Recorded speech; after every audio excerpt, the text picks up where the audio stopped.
देखो उसका नाम के अंदर ही वो हवा ने क्या काम किया करके उसने क्या कर दिया है, बता दिया है। डिकोड ऐसा करेंगे तो आपको पूरा मीनिंग आपको क्या हो जाएगा, पता चल जाएगा। ठीक है, अभी खेत बोले तो क्या है, सेपरेशन। ये अगर आपको समझ में नहीं आए, नो प्रॉब्लम, ऑन गोइंग में अपन क्या कर लेंगे और इसके बारे में अपन जानकारी करने के समय और समझ में आ जाएगा। ये वाव जो है बहुत बहुत इंपॉर्टेंट है। ठीक है, नाउ ये हे में जो है, हे अल्फाबेट, इसमें यहां पर गैप है और खेत में क्या नहीं है, गैप नहीं है। नेक्स्ट डिफरेंस, इस तरह डालकर, खेत जैसा डालकर अगर मैं यहां पर ऐसा टिल्ट करूंगा, एक वाव डालूंगा, व्हाट इज दिस वाव, वाव को मैंने क्या किया, अपसाइड डाउन किया, तो वाव को इसके साथ अगर मैं जोड़ दूंगा तो इसको बोलते हैं ताव। इसको क्या बोलेंगे, ताव। एंशियंट हिब्रू में ताव को लिखने के समय क्रूस का चिन्ह डालते हैं। ताव को लिखने के समय क्या डालेंगे, क्रॉस का साइन डालेंगे। इसका मतलब क्या है, ताव। ताव का मीनिंग है चिन्ह। ताव का मीनिंग क्या है, चिन्ह करके मीनिंग है, साइन, मार्क। एक चिन्ह डालते हैं, छाप डाल देते हैं, मार्क। आपको याद होगा एजेकियल भविष्यवक्ता ने एक शब्द बोला था। एजेकियल के द्वारा, एजेकियल 9वां अध्याय 4वां वचन में लिखा है कि प्रभु ने एक व्यक्ति को कमांड किया और कहा, तुम यरूशलेम के शहर के अंदर घुसकर जाओ, वहां पर जो अशुद्धता होता है उसके विरोध में जो विलाप के साथ रोते हैं, उसके विरोध में जो विलाप के साथ रोते हैं, उनके माथे में तुम क्या करो, चिन्ह डाल दो करके प्रभु कहते हैं। चिन्ह बोले तो क्या है, ताव। तो प्रभु ने कहा कि उनके माथे में, जो लोग विलाप के साथ रोते हैं, उनके माथे में क्यों तुम क्या करो, ताव डाल दो करके प्रभु ने कहा। आज सोच के देखो, आज अपने माथे में ताव है क्या? आज अपन जो शहर में रहते हैं, वो शहर में जो अशुद्धता होता है, जो फिल्थी थिंग होता है, उसके लिए अपन कभी भी विलाप के साथ रोया है? अगर नहीं रोया तो आपके माथे में क्या नहीं है, छाप नहीं है, ताव नहीं है। This sign is not there in your forehead. अगर ये साइन, ये चिन्ह अगर आपका माथे में अगर होना है तो आज ही फैसला करो, आज रात से क्या करो, घुटने में आकर यहां पर जो कुछ अशुद्ध आपका एरिया में जो कुछ अशुद्धता होता है, उसके विरोध में आप क्या करो, प्रभु से पुकारो, प्रभु आप उन्हें क्या करो, उद्धार दो। तो एक व्यक्ति आएगा, आपके माथे में साइन डालकर चले जाएगा। और एजेकियल 9वां अध्याय उसके 6वें वचन में लिखा है, एक झूठ को देखकर प्रभु ने कहा, तुम इसके पीछे जाओ और नगर के अंदर जाकर बूढ़े, जवान, बच्चे, स्त्रियां, कन्या, सबको क्या करो, खत्म करो। लेकिन जिसके माथे में ताव है, जिसके माथे में ताव है, उनके बाजू में भी मत जाओ करके प्रभु ने कहा, उनके बाजू में भी मत जाओ। तो आज अपने माथे में क्या होना चाहिए, ताव होना चाहिए। अगर ताव आपके मन में आ गया, अगर ताव आपके माथे में प्रभु ने डाल दिया, तो मरण आपके बाजू में नहीं आ सकता, मरण आपके बाजू में नहीं आ सकता। तो प्रभु आपके ऊपर चिन्ह डालने के लिए, ताव डालने के लिए आज से ही फैसला करो, घुटने में आकर प्रभु से प्रार्थना करें, प्रभु मैं आज से इस शहर में जो कोई अशुद्धता होता है वो सबके लिए मैं विलाप के साथ प्रार्थना करूंगा। विलाप के साथ पुकारना बोले तो कैसा, विलाप के साथ रोना बोलेगा तो रोना अलग है, विलाप के साथ रोना अलग है। रोना कैसा, आंसू बहाकर प्रभु मुझे आशीष दो करके अपन मांगते हैं। लेकिन विलाप के साथ रोना बोलेगा तो रोना बंद नहीं होगा, सांस फुल कर आएगी, ऐसा एक सांस फुल कर आएगी। इसको बोलते हैं विलाप के साथ रोना। इस तरह अगर आप रोने के रो कर प्रार्थना करेंगे, प्रभु आपके माथे में क्या डालेंगे, ताव डालेंगे। प्रभु आपके माथे में एक चिन्ह डाल देंगे, ताव, निशानी डाल देंगे। आज निशानी अपने माथे में होना चाहिए।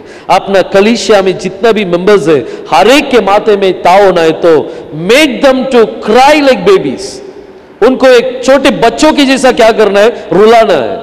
और जब वो रोएंगे तो प्रभु प्रेम से आकर माथे में क्या करेंगे, निशान डालेंगे। एक बार ऐसा हुआ, मिस्र देश से यहूदी लोग सब जन बाहर आए, आने का समय था, निकल के नहीं आए, लास्ट साइन बाकी है। फिरौन ने अपने मन को कठिन कर दिया, लेकिन प्रभु ने कहा आज मैं पायलट, हर घर में जो पायलटा है वो सबको मैं क्या करने वाला हूं, खत्म करने वाला हूं। लेकिन यहूदियों को बता दे कि हर एक के घर में एक बकरा बलि, एक भेड़ जो है बलिदान होना चाहिए, और वो लहू डोर पोस्ट में होना चाहिए। रात के समय में जब मरण का दूत वहां से पास होएगा, वो देखेगा किसके घर में डोर में वो चिन्ह है या नहीं है। जिसके डोर में वो चिन्ह नहीं है, जिसके घर में वो ताव नहीं है, वो साइन नहीं है, वो टोकन नहीं है, उनके घर के अंदर जाकर मरण को लेके आएगा। और जिनके घर के ऊपर ताव है, जिनके घर के ऊपर टोकन है, जिनके घर के ऊपर वो निशानी है, उनके घर के अंदर मरण नहीं जाएगा। सोच के देखो, ये ताव जो है बहुत इंपॉर्टेंट है। अपना परिवार के अंदर ये ताव होना जरूरी है। देखो यहां पर तीसरा डिफरेंस जो है इसमें गैप होना चाहिए। और नेक्स्ट खेत बोले तो क्या है, सेपरेशन। और तीसरा कौन सा है, ताव। ताव में यहां पर क्या होना चाहिए, वाव होना चाहिए, वाव अटैच, वाव अटैच होना चाहिए। ठीक है, अभी नेक्स्ट चौथा डिफरेंस अपन देखेंगे, फोर्थ डिफरेंस।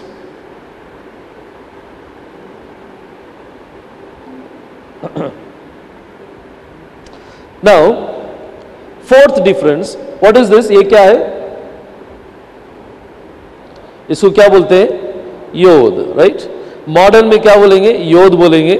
एंशिएंट में क्या बोलेंगे, याद बोलेंगे। ये सबसे छोटा अल्फाबेट है। सबसे छोटा अल्फाबेट कौन सा है, याद है। अगर इसको मैं बड़ा कर दूंगा तो ये क्या है, रेश। इसको क्या बोलेंगे, रेश। रेश बोलेगा तो सिर, ओके, रेश बोलेगा तो सिर। अभी यही रेश को अगर मैं सीधा स्ट्रेट लाइन डालूंगा और परपेंडिकुलरली एक लाइन डालूंगा ऐसा, तो इसको बोलते हैं दालत। इसको क्या बोलेंगे, dalet. This is yod and this is resh, और ये क्या है, दालत। दालत का मतलब क्या है, दरवाजा। दालत का मतलब क्या है, दरवाजा, डोर। प्रभु ने कहा था ना, आई एम द डोर करके प्रभु ने कहा, आई एम द डोर।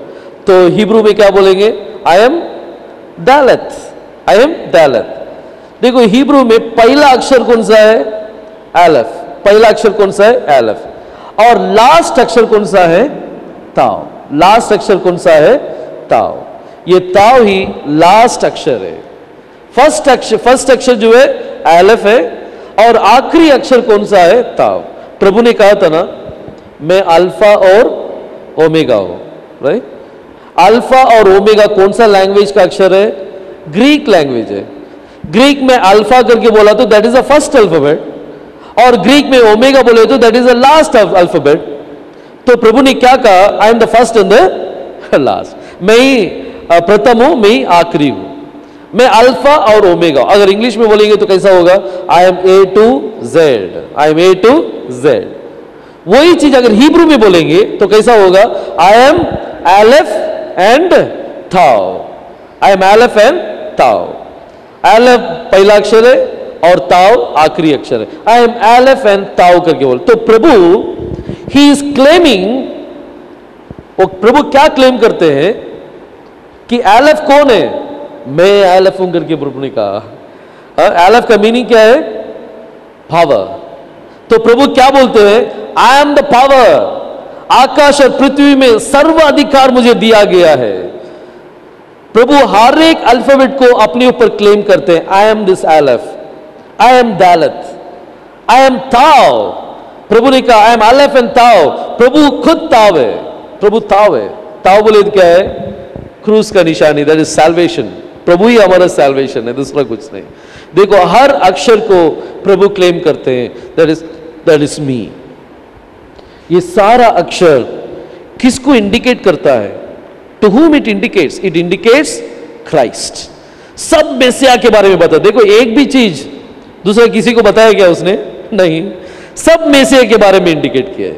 देखो अभी टोटल 22 अल्फाबेट्स हमने क्या कर दिया है, खत्म कर दिया। अपन सब जो मिलकर क्या किया, 22 अल्फाबेट्स अभी देखा है, लेकिन कैसा मालूम कैसा गया किसी को ही पता नहीं है। हाँ, अभी फिर से अपन क्या करेंगे, एक रीकैप अपन क्या करेंगे देखेंगे, सब अपन रीकैप देखेंगे। ओके, वेल हम रीकैप देखने के समय कोई भी अपना बुक ओपन नहीं करना चाहिए, बुक सब क्लोज करके उसके बाद अपन क्या करेंगे, रीकैप अपन करेंगे। ठीक है, रीकैप। नाउ ये क्या है, योद, और ये क्या है, हे। क्यों? क्योंकि यहां पर क्या है, गैप है। और ये क्या है, वाव। ओके, वाव को भूलना ही नहीं चाहिए वाव कभी भी भूलना नहीं चाहिए। मैं आपको और एक इंसिडेंस बताता हूं। 1977 में एस्ट्रोलॉजर्स जब आकाश के अंदर रिसर्च कर रहे थे ओहायो रिसर्च सेंटर में, तो उनको एक स्ट्रॉन्ग सिग्नल मिला है, और वो सिग्नल टोटल 72 सेकेंड्स वो सिग्नल उनके पास था, एकदम स्ट्रॉन्ग सिग्नल। तो इन लोग ने क्या सोचा, शायद एलियन का सिग्नल होगा, इसलिए इन लोग भी कुछ सिग्नल भेज कर देंगे। न्यूज चैनल में सब आया है, वो वहां से कुछ रिप्लाई नहीं आया, लेकिन ये 72 सेकंड जो सिग्नल्स आया, ये 1977 में अगस्त 15 को आया। कौन सा तारीख, अगस्त 15 तारीख को आया। 72 सेकंड ये सिग्नल था। रिसर्च सेंटर ने रिसर्च किया, उनको समझ में नहीं आया क्या है करके, इसलिए वो सिग्नल को उन्होंने एक नाम दे दिया। दे नेम्ड द सिग्नल, और उस सिग्नल का नाम रखा वाव सिग्नल। वाव सिग्नल, ये वाव जो है सरप्राइजिंग ने अल्फाबेट डाला है, लेकिन अपने लिए कौन सा है, वाव सिग्नल है अपने लिए वाव सिग्नल। 1977 में ये सिग्नल वहां से निकल चुका है, एंड 2014 में अक्टूबर के अंदर ट्रम्पेट साउंड, वाव साउंड वो सब जगह में सुनाई दिया है, सब जगह में सुनाई दिया है, सब जगह में। China, Japan, Australia, European countries, America, Canada, इस तरह सब जगह में ये वाव ट्रम्पेट साउंड, कैसा वाव, ऐसा साउंड जो है हर जगह में उन्होंने सुना है, और ये ट्रम्पेट साउंड है करके सब जन मानते हैं। That is the wow sound. वो कौन सा साउंड है, वाव साउंड। सो 1977 में जो निकला वो कभी आया, 2014 में अक्टूबर में यहां पर रीच हुआ है। It took 38 years to reach the world. दुनिया में रीच होने के लिए कितना साल हो गया है, 38 साल हुआ है रीच होने के लिए। सोच के देखो, इसलिए मैं बोला ये वाव साउंड जो है बहुत इंपॉर्टेंट साउंड है। आगे अपन देखेंगे वाव साउंड क्या है करके, लेकिन उससे पहले अपन ये जानना जरूरी है। ओके, सेकेंड सेशन कंप्लीशन के लिए एक छोटा सा अपन प्रार्थना करेंगे। सब जन सिर झुकाकर अपन प्रार्थना करेंगे।